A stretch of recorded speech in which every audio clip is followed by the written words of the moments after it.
Programa patrocinado por Betano.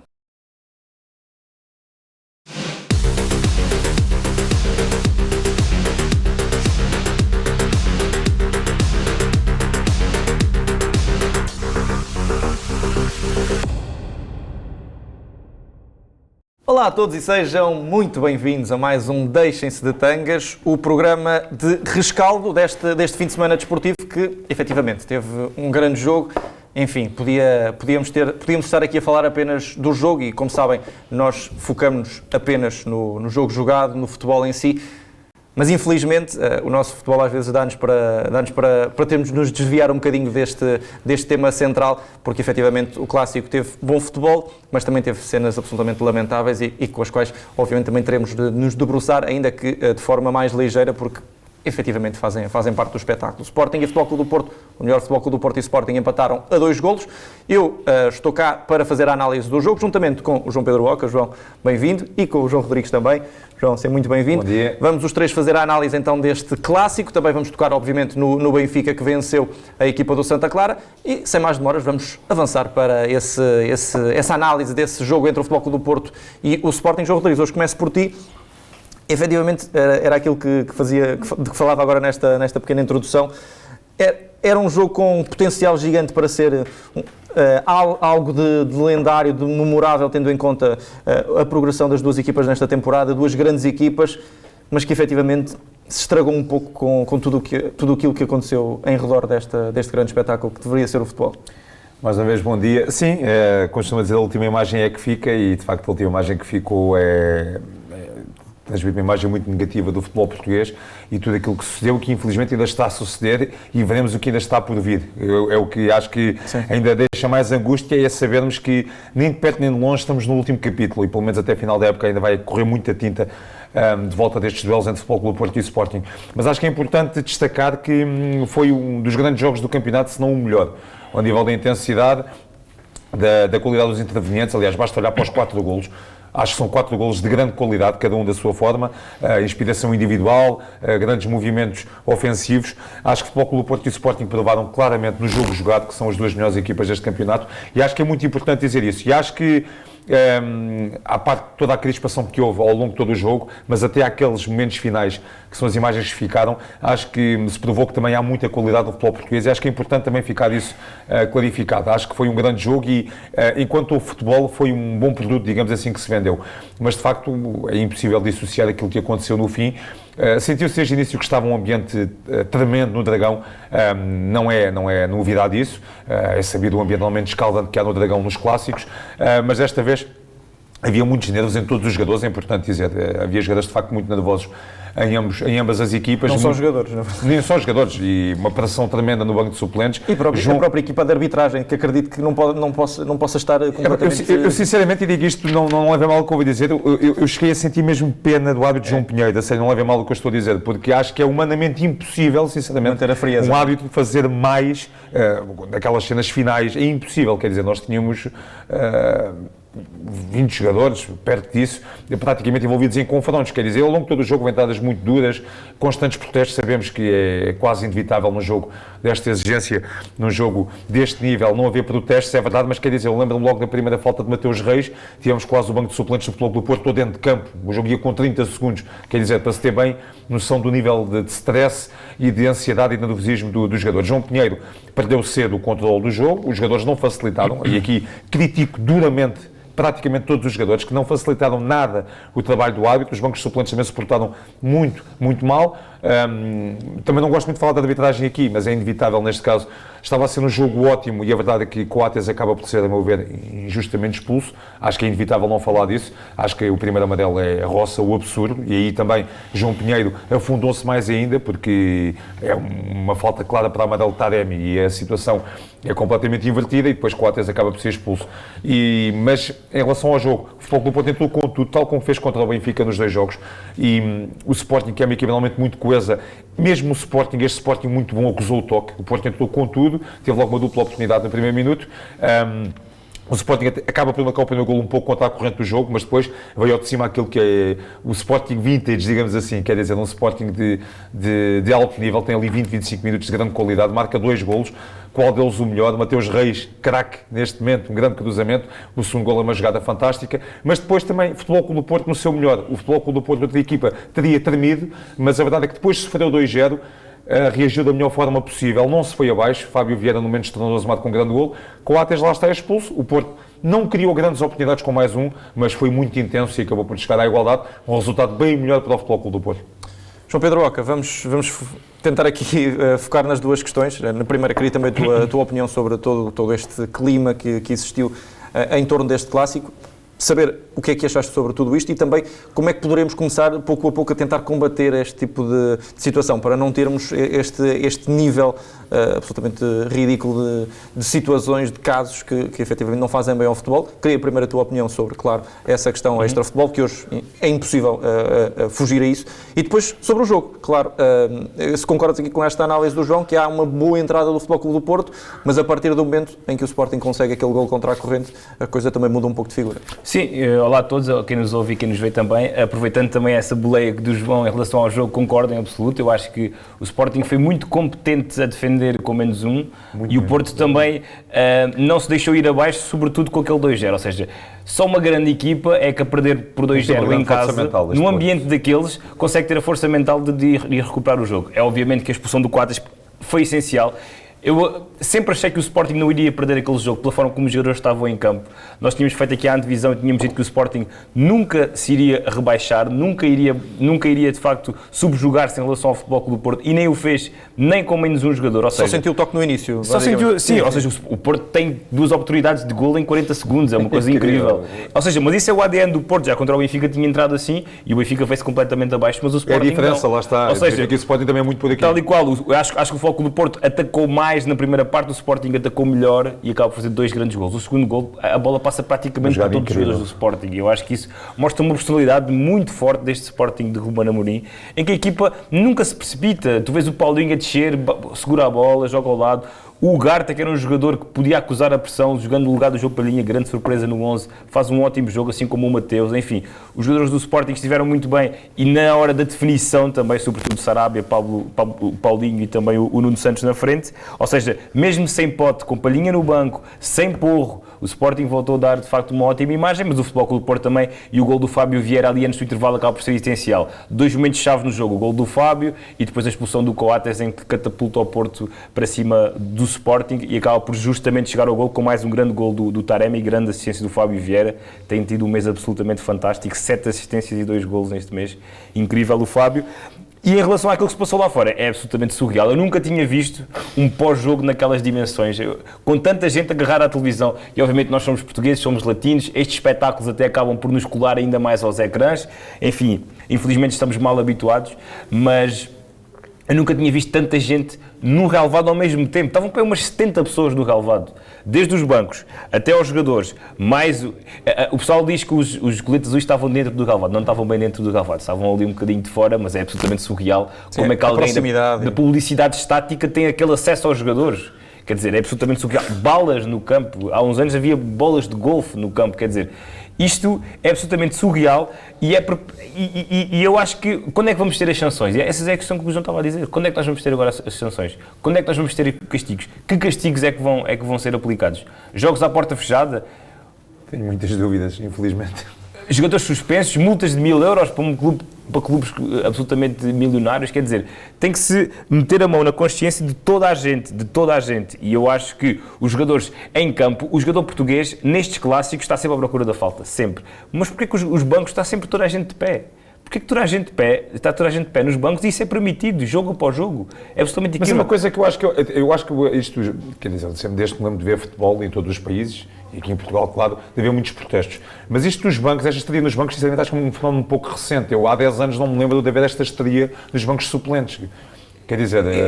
mesmo em jogos calmos, eu às vezes vejo os diretores desportivos a sentirem-se quase que obrigados a irem fazer aquela pressãozinha no fiscal de linha e no quarto árbitro. E isto, obviamente, que em grandes jogos, em jogos em que se decidem grandes coisas, em que toda a gente está nervosa, ainda antes da bola começar a rolar, é normal que isto depois atinja dimensões que são absolutamente incontroláveis. Como é que o treinador adjunto do Sporting vai quase que à linha de fundo dar indicações para a equipa do Sporting defender uma bola parada, é expulso e continua a dar essas indicações. Enfim, eu acho que aqui não há ninguém inocente.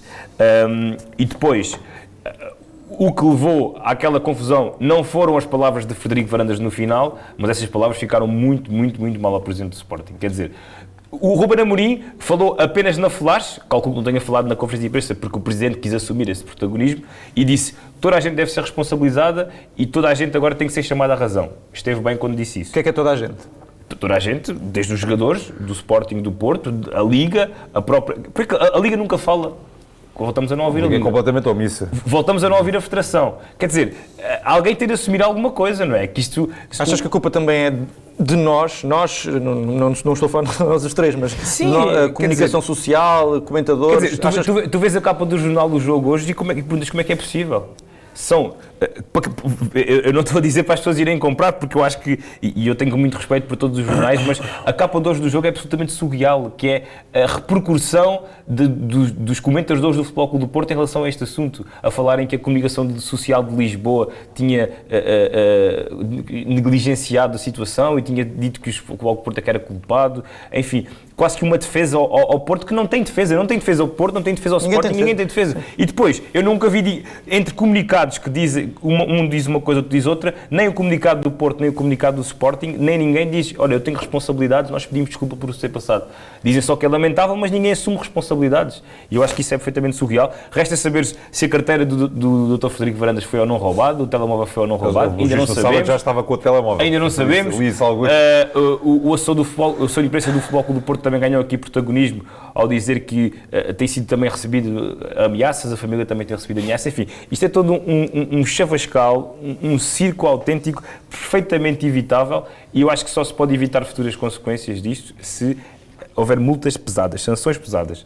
Já as equipas vão sentir isso, 4 expulsões, jogadores importantes, agora eu acho que tem que ser um bocadinho mais grave, não sei quão grave será, porque lá está, a moldura penal, se assim se pode dizer desportivamente, não é nada abonatória. Nós às vezes temos expulsões e castigos que aparecem 1 ano depois, 3 meses depois, 4 meses depois, e eu acho que tem que ser imediata e efetiva, de facto, essas penas.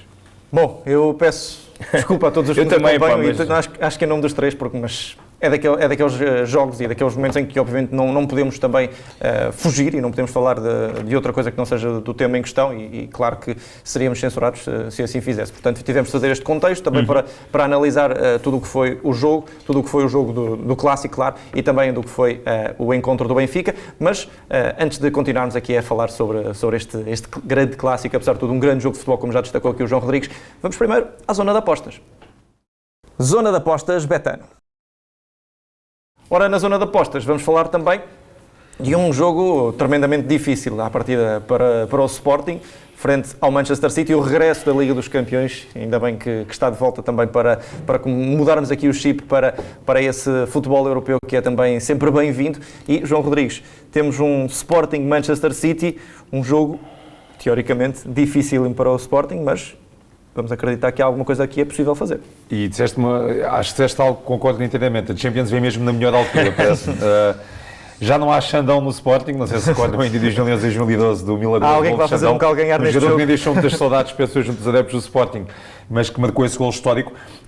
Acho que tem tudo para ser um grande jogo de futebol, duas equipas com uma filosofia extremamente positiva. O City, toda a gente sabe, uma das equipas que pratica um dos melhores futebols do mundo, portanto, tem tudo para ser um grande jogo. Acho que vai ser um jogo com alguns golos, tendo em conta as equipas que estarão em campo. Acho que o Sporting, tenho visto aí algumas teorias que o Sporting não tem a mínima hipótese. Acho que será muito complicado passar, mas acho que uma noite boa em Alvalade pode claramente fazer frente ao campeão inglês. Acho que tem essas hipóteses.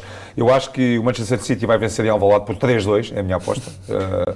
Acho que vai ser um jogo mexido, movimentado, com golos. Odd Betano para a vitória do Sporting 9,75, empate 5,30 e para a vitória dos Citizens 1,24. João Pedro Oca, do teu lado. Eu sou mais contido nos golos. Acho que, de qualquer das formas, é uma eliminatória a duas mãos. Acho que o Sporting vai surpreender e vai marcar um golo ao Manchester City, até a abrir, mas acho que a equipa campeã inglesa vai dar a volta ao jogo e vai vencer por 2-1.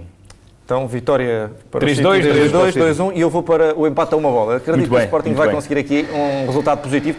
Não estou a falar da eliminatória, claro, mas acho que em Alvalade o Sporting vai conseguir esse empate. A ver, vamos no próximo programa, que já sabem, é quinta-feira. Zona de apostas Betano. Ora, continuamos aqui a análise do clássico e já estamos aqui também numa fase final desta nossa análise ao jogo entre o Futebol Clube do Porto e o Sporting. João Rodrigues, queria saber, vamos aqui inverter um bocadinho as coisas, como é um clássico e dada a dimensão, qual é que é o teu momento mais e menos deste encontro entre o Futebol Clube do Porto e o Sporting? Olha, o momento ou jogador? Podes definir o que tu preferires. Olha, o momento mais... Falando primeiro de jogadores, se quiseres, no Futebol Clube do Porto, acho que é inevitável não falar de Fábio Vieira, como o João Oca disse bem, 7 assistências e está num momento absolutamente fantástico e é um grande golo que ele marca, que é um remate totalmente intencional, uma bola colocadíssima, grande golo, um golo essencial para o Futebol Clube do Porto ter ido em busca do empate, algo que conseguiu. No Sporting também já falei aqui dele, há um jogador que para mim, e tenho sido um fã, confesso ele, que é Sarabia, quer dizer, é uma jogada incrível, mas aquele passe de Sarabia para o segundo golo é só um predestinado e consegue um passe com aquela qualidade, uma bola aérea, muita qualidade. Mas Mateus Reis, estou completamente rendido a Mateus Reis. Fake agora é cisne. E acho que quer dizer, toque de Midas de Rubén Amorim, a qualidade estava lá. Rubén Amorim percebeu isso e é um jogador, de facto, está num grande momento, faz uma grande assistência para um dos golos. É um jogador veloz, é um jogador que, com critério, com a bola nos pés, o Sporting está ali com um senhor jogador. Momento menos, quer dizer, acho que lá está, a expulsão de Coates, acho que neste caso o amarelo mostrado a Coates, o primeiro, é claramente um erro e acaba por ter influência no jogo que estava a ser espetacular e é uma pena que as equipas não tenham terminado 11-11. Tinha muita curiosidade em ver como seria a segunda parte de 11-11 e depois é inevitável toda aquela caldeirada no pós-jogo. Acho que é inevitável não falar disso. Esse, já é um momento menos para os três. João Pedro, do teu lado? Do meu lado, sim, o momento mais... Eu vou concordar, obviamente, com o Fábio Vieira. Já disse há pouco aqueles dados neste mês incrível, 7 assistências, 2 golos. Falámos muito do Vitinha no arranque da época e quando íamos a falar ia bem, mas o Fábio, há uns tempos para cá, tem mostrado, de facto, todo o valor. Tem um pé esquerdo incrível. Ao nível de assistências, há muito poucos jogadores que consigam fazer como ele faz. Com o pé esquerdo, de qualquer zona do terreno, tem, de facto, olhinhos. As bolas do Fábio Vieira levam olhinhos, como se costuma dizer. Mas do lado do Sporting, eu sou um fã do Paulinho, gosto muito da forma como ele joga e agora tem marcado golos, não é? E marcou um excelente gol de cabeça, mas é um jogador que transmite uma tranquilidade à equipa e que baixa muito bem para ajudar os... É um jogador muito associativo, com uma dinâmica incrível, ele segura a bola quase como ninguém, tem muita inteligência, sabe onde é que os jogadores, os colegas vão estar, sabe pausar o jogo, sabe acelerar, é um jogador que de facto pensa muito mais à frente do que os outros muitas vezes e mesmo quando o Sporting estava a perder, ele foi importante na forma como a equipa segurou a bola e tentou de facto aguentar a pressão do Porto. Eu estou cada vez mais fã do Paulinho e ele agora está a marcar e está a justificar aquilo para que foi contratado também. E em relação ao momento menos, rapidamente só dar aqui um dado que acho que não tínhamos falado, é que na segunda parte de 56 minutos jogaram-se apenas 21 tempo útil de jogo e na primeira parte igual, acho que foi dos jogos com pior média de tempo útil jogado e portanto isto diz muito daquilo com que os jogadores muitas vezes mais se preocupam e o João falou, e mesmo assim o tempo útil que foi jogado foi de facto com grande intensidade e continuou a ser um grande jogo. Imaginem se os jogadores tivessem os 90 minutos preocupados com a forma como jogavam, o que jogo teria sido. João Pedro, só uma última questão antes de avançarmos para a análise do Benfica.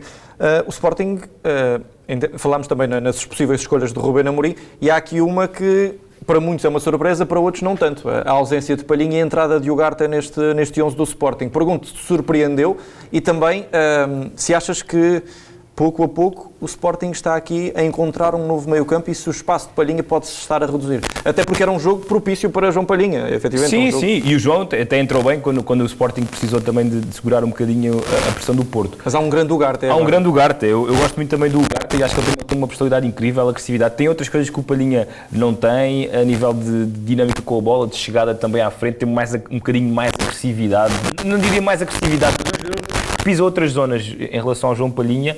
O João Palhinha de facto tem uma qualidade incrível, é melhor no jogo aéreo, um jogador mais forte fisicamente também, mais possante, digamos assim, mas o Ugarte também tem essas características físicas. E eu acho que sim, eu não sei, o Ruben Amorim já deu exemplos em que deu-lhe uma espécie de duras aos jogadores, de exemplos do género, se não treinares como eu quero, também não jogas sempre, não há aqui titulares indiscutíveis. Já deu esse exemplo ao Mateus Nunes, por exemplo. Não sei se terá sido um exemplo ou não ao João Palhinha, mas a verdade é que já não é a primeira vez que isto acontece e obviamente que o Sporting estará a preparar certamente o futuro. Não acredito que o João Palhinha fique mais além desta época. Depois também há um jogo com o Manchester City e eu acredito que o João Palhinha vai regressar ao 11 no jogo desta terça-feira e portanto também há essa gestão que é importante fazer.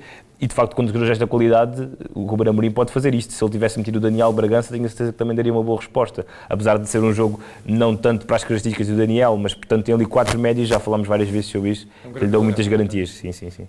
Quanto à equipa do Benfica, João Rodrigues mantém o mesmo 11 em relação à vitória em Tondela, consegue uma vitória sofrida diante do Santa Clara, com altos e baixos.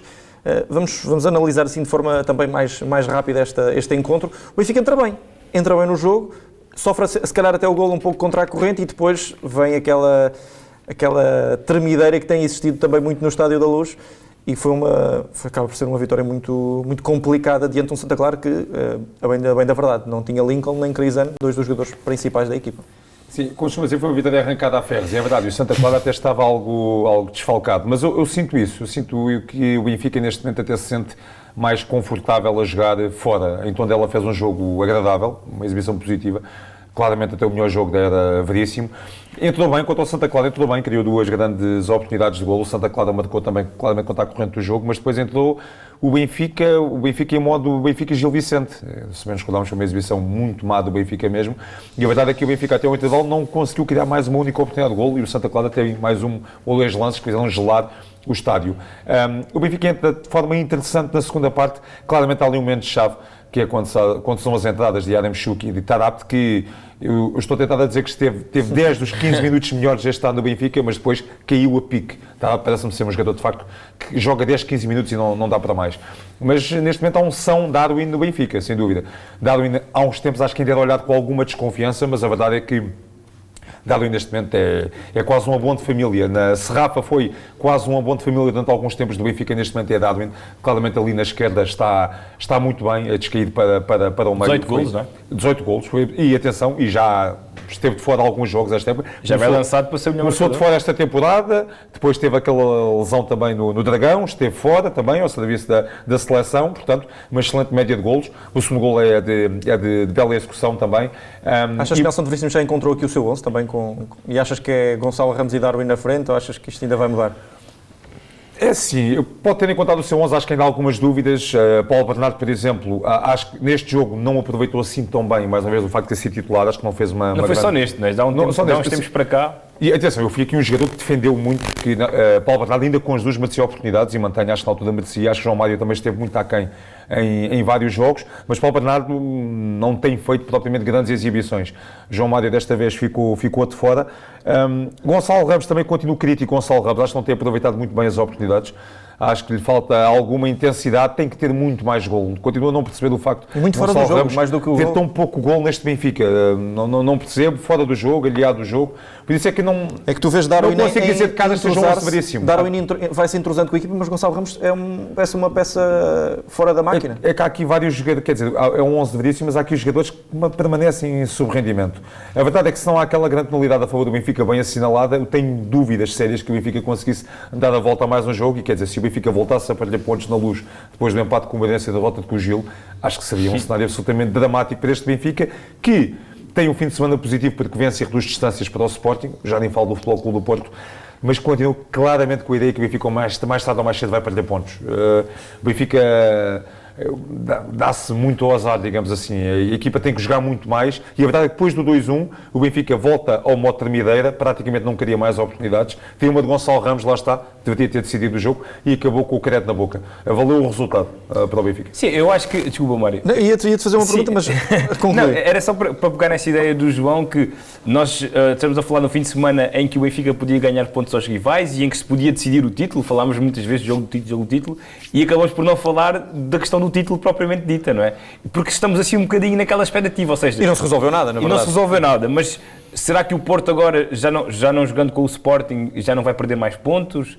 É provável que isso aconteça, é provável que o Sporting também perca esta esperança de ganhar no Dragão e sabendo que já não tem de facto o confronto direto, já não depende propriamente de si para ser campeão nacional. Tem jogos difíceis, e tem jogos difíceis e, portanto, enfim, entramos aqui numa situação em que eu acho que o Porto tem sido denunciado porque passou no exame com o Sporting, não é? E continua com os 6 pontos, não é? Acho que a pressão estava mais do lado do Sporting porque se tinha que ganhar para encurtar distâncias. O Porto, se ganhasse, obviamente que as coisas se calhar ficavam praticamente decididas, assim para os analistas de futebol e para quem gosta de futebol acaba por ser bom. Mas em relação ao Benfica é aquilo que o João estava a dizer, ou seja, apesar do Benfica ter reduzido distâncias, são 4 pontos que podem ser, digamos assim, em condições normais perfeitamente alcançáveis, mas este Benfica ainda não dá essas garantias de que será pujante até não assusta o Sporting. E a verdade é que com o Nelson Veríssimo é apenas a primeira vez que a equipa ganha nos 90 minutos 2 jogos seguidos, portanto isso diz muito de irregularidade que a equipa tem tido no campeonato e que eu acho que vai continuar a ter porque tem muitas debilidades e fragilidades ainda. João Pedro, queria só ver contigo aqui duas questões rápidas sobre o jogo. Uma delas, em relação à questão da lateral direita, Lázaro continua a não convencer. Parece que será aqui uma questão de tempo até provavelmente, talvez Gilberto encontrar aqui o seu espaço. E depois uma questão muito prática em relação à partida e às substituições. Nelson Veríssimo consegue encontrar aqui aquela dupla alteração que o João Rodrigues falava, que correu bem, a entrada de Yaremchuk e de Tarapto, que mexeu com o jogo. Acabou por conseguir Yaremchuk fazer a assistência e Tarapto mexeu completamente com a partida. Depois, aos 75 minutos, quando o João também falava aqui nesta questão daquela queda a pique de Tarapto, em que o Benfica começa a perder bolas, começa a ter espaço no meio campo, esperar-se a entrada, talvez de um João Mário, para dar alguma estabilidade. Acabou por entrar Meite. E aqui a questão é, em circunstâncias normais, João Mário entraria neste 11. Se vai para o banco, é porque pelo menos está em condições de ajudar a equipa de alguma forma. Qual é que terá sido aqui o raciocínio de Nelson Veríssimo para preferir um jogador como o Meite? Nada contra ele, mas não é um jogador de bola no pé, de dar alguma tranquilidade à equipa, bem diferente de João Mário. Sim, eu acho que já se percebeu que o Nelson Veríssimo... Acha que isto é alguma coisa contra o João Mário? Contra no sentido de não ser uma prioridade para ele? Sim, são coisas que se calhar nós não vemos, não é? Acho que estas questões dos treinos são muito importantes e todos nós já praticámos desporto, eu joguei também muitos anos de futebol e sei que há coisas nos treinos de que os treinadores não gostam. Não sei se é este caso ou não, percebe? Mas é difícil de explicar. Mas quando é assim, um jogador que é titular e depois acaba por não ser opção... Enfim. Eu sei que ele teve Covid, não é? Portanto, sim, mas mesmo assim, se está no banco, pode ajudar naqueles 10 minutos, não é? E neste período há de haver jogadores que se calhar se destacam mais nos treinos e que mostram de facto que merecem mais oportunidades. Já se percebeu que o Meite é um jogador que agrada ao Nelson Veríssimo e que, apesar do João Mário ser mais um jogador de bola, o Meite também a sabe segurar, também tem alguma tranquilidade, às vezes até tem tranquilidade a mais quando está a jogar futebol, mas sim, é de facto estranho essa questão do João Mário, não sei se há alguma explicação física, ou seja, mesmo uma explicação de treino, e eu também gosto que os treinadores não achem que há jogadores que são titulares indiscutíveis e que se acharem que eles não estão na melhor forma, não os devam colocar em campo. Em relação à lateral direita, de facto tem de haver alguns problemas naquele lado para o Lázaro continuar a ser insistentemente titular. Já se percebeu que o André Almeida também não será opção e bem, também não parece-me que reúne as condições ideais para jogar no Benfica e entre as opções que há parece ser Lázaro a mais interessante no ponto de vista de Nelson Veríssimo, é também isso um bocadinho estranho, mas é este o Benfica que temos. O Benfica que temos é um Benfica irregular, estranho e à procura de si há muito tempo. Com um plantel muito desequilibrado também. Com um plantel muito desequilibrado e quando diziam que o Benfica tem o melhor plantel, eu duvidava sempre. E duvidava sempre até se olharmos individualmente de jogadores a jogadores. Não acho que seja assim tão taxativo dizer que o Benfica tinha o melhor plantel olhando para as individualidades, porque isso está a confirmar. Mesmo as individualidades, tirando o Darwin, são muito poucas aquelas que estão a destacar. E bem da verdade, também o problema dos laterais tem sido, já não é deste ano. Sim, é verdade. Há um reforço, é verdade. Há um reforço grande da frente de ataque, mas depois parece que se esquecem ali. Não podemos estar sempre à espera que o Everton vá aparecer, não podemos estar sempre à espera que o melhor João Mário venha a aparecer, quer dizer, já tiveram tempo e oportunidades também para isso, não é? João Rodrigues, para concluirmos e para olharmos aqui também para a fase final do nosso programa, momento mais e momento menos, agora da semana. Olha, o momento mais, vou repetir, acho que é a primeira vez que repito o momento mais, mas vou voltar a falar do Gil Vicente, porque está a fazer uma época impressionante, de facto. É uma equipa que joga muito bom futebol, está em quinto lugar, agora ganhou o derby, mais um dos vários derbys melhores do campeonato, frente ao Vizela. E para se ter uma ideia, o Gil Vicente não perde para o campeonato desde 18 de dezembro e foi em casa contra o Sporting, portanto uma derrota completamente natural. é de facto uma das equipas do campeonato em melhor forma de longe. Eu fiquei... O jogo que recentemente o Gil fez na Luz foi de uma qualidade incrível. O Gil, nesse jogo na Luz, quer dizer, teve muito mais qualidade com bola do que o Benfica. Não vi um único chutão. É um trabalho, de facto, a nível de Ricardo Soares, um clube muito bem estruturado. É uma bela surpresa este Gil Vicente. Está a 4 pontos do Braga. Exatamente, é 4 pontos do Braga. E o Braga ganhou a Ferros ao Passos Ferreira também. Portanto, o Braga com 7 de vantagem para o sexto já, portanto... Portanto, muito boa esta época da equipa gilista. O lado negativo, não vou falar especificamente do Porto Sporting, vou falar de uma coisa que me faz imensa confusão há muito tempo e que eu acho, e se me reconhecem, acho que tenho boa memória, acho que é um fenómeno dos últimos anos no futebol português que eu não consigo entender e desmintam-me se eu estiver aqui a dizer um grande disparate, que é, eu lembro de Pedro Henriques na Sport TV há uns anos também falar disto, Pedro Henriques, um antigo jogador, o comentador, que é, quer dizer, eu cada vez vejo mais bancos durante o campo. Há o banco de suplentes normal, depois há aqueles bancos ao lado do banco de suplentes que tem gente, com todo o respeito, que eu não conheço de lado nenhum. Ou seja, o Oca há bocado falava bem da quantidade surreal de gente que não deveria ser interveniente e estava dentro de campo. Mas acho que isso, e o meu lado negativo vai para a Liga, eu não percebo porque é que a Liga permite que tanta gente esteja no recinto de jogo. Nós temos os bancos de suplentes, normalmente temos há um banco com 3, 4 elementos. Com os assistentes, os dois guarda-redes, toda a gente. Para dois físicos. Imensos diretores, eu não consigo entender, sinceramente, porque é que há tanta gente, porque é que a Liga permite que tanta gente esteja no campo. Acho que há mesmo gente a mais no campo. Acho que tem de estar literalmente a equipa técnica, suplentes, claro, o corpo médico, mas há gente a mais, quer dizer, eu acho que, quer dizer, gente ligada à comunicação, em bancos que estão também no campo, para que tanta gente dentro de um campo? Quer dizer, claro que num clássico, por maioria de razão, em que há mais crispação e tudo mais, e nós vemos ninguém se coíbe de levantar, quer dizer, nós temos 20 pessoas de cada equipa a reclamar uma decisão de arbitragem, e depois isto é um caldinho, e depois essas pessoas estão nesses outros bancos, noutras zonas, que estão ali, não se coíbem, estão sempre a criticar a arbitragem, provocam adversários, quer dizer, eu não percebo porque é que a Liga, eu só vejo isto em Portugal, sinceramente. Uma coisa é estar, outra coisa é saber estar. Não é? Eu sinceramente só vejo isto em Portugal, toda a gente reclama, imensa gente ligada aos clubes, eu há 10, 15 anos não via tanta gente a poder estar dentro de campo, não via mesmo, e acho que a Liga devia rever isso, sinceramente, há gente a mais dentro dos campos, não faz sentido, é um espetáculo deplorável, e acho que isso também contribui para o péssimo ambiente que em todos os jogos, em qualquer jogo do campeonato, é raríssimo ver-se bom ambiente fora das 4 linhas. Nos bancos, constantes provocações entre bancos, entre diretores, pessoal da comunicação. O que é que está uma pessoa da comunicação a criticar uma decisão de arbitragem dentro do relevado? O que é que estão as pessoas da comunicação a fazer ali? Com todo o respeito, sinceramente, nós trabalhamos na área da comunicação, o que é que estão a fazer ali? Pronto, era isto. Foi mais um desabafo que outra coisa. João Pedro, do teu lado. Sim, em relação ao mais, rapidamente, dar aqui 3 destaques. O Bruno Lage, que tem feito um trabalho incrível, vai ganhar 2-0 ao terreno do Tottenham, vitória muito contundente e perfeitamente fantástica. O Ricardo Pereira voltou aos golos no Leicester. Grande gol de cabeça. Grande gol, pá. Fantástico. O Ricardo merece, de facto, porque ele tem estado muitas vezes lesionado, é um jogador com muita qualidade, já devia ter estado em várias fases finais de europeus ou mundiais e acaba por sempre por ter lesões ou problemas físicos ou não está na melhor altura da época quando acontece essas coisas. Quando marca faz assim como se estivesse sempre a libertar os males, é verdade. É um jogador que merece mais e melhor. Mas o maior destaque vai para o Rafael Leão, que marca o golo da vitória do Milan, que é agora o líder do campeonato, e é sempre de salutar, de facto, esta luta entre os rivais de Milan. A Série A está ao rubro. E a Série A está ao rubro. A Liga Espanhola também está a ganhar aqui outro ânimo. Atenção ao Sevilha, volto a dizer. Isso é bom. O Mário tem dito há uns meses para cá que Sevilha pode ganhar o título. É verdade. Não disse que pode ganhar o título, disse que é o adversário mais capaz de dar ali... Até porque o Atlético voltou a sofrer outra vez. O João Félix fez uma assistência, olha, mais um bom destaque. 3-3 ao intervalo, o Atlético.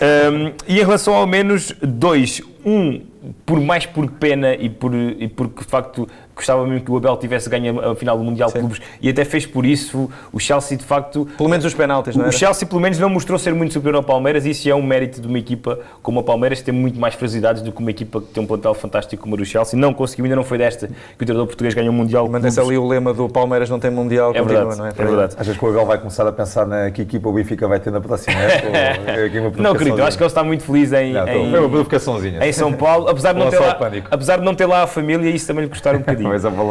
Mas o menos vai para a regularidade do Vitória de Guimarães.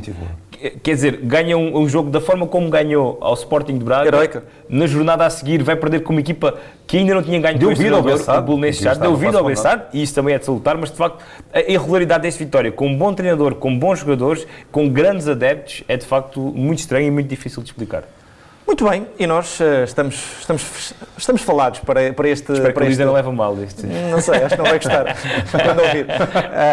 Mas pronto, estamos falados para mais um programa, mais um Deixem-se de Tanga. Espero que tenham gostado. Pedimos, claro, desculpa por hoje termos extravasado aqui um bocadinho para o Fora de Campo, mas é daqueles programas em que não há mesmo nada a fazer. Já sabem que na quinta-feira vamos estar de volta e atenção porque é um programa também já especial, porque já temos competições europeias, vamos fazer a análise da Liga dos Campeões, vamos também fazer a antevisão, claro, do que se seguirá também neste fim de semana também desportivo. Portanto, já sabem, têm todos os ingredientes e mais alguns para continuarem a acompanhar-nos. Subscrevam o canal, espero que tenham gostado. Um grande abraço e até quinta-feira.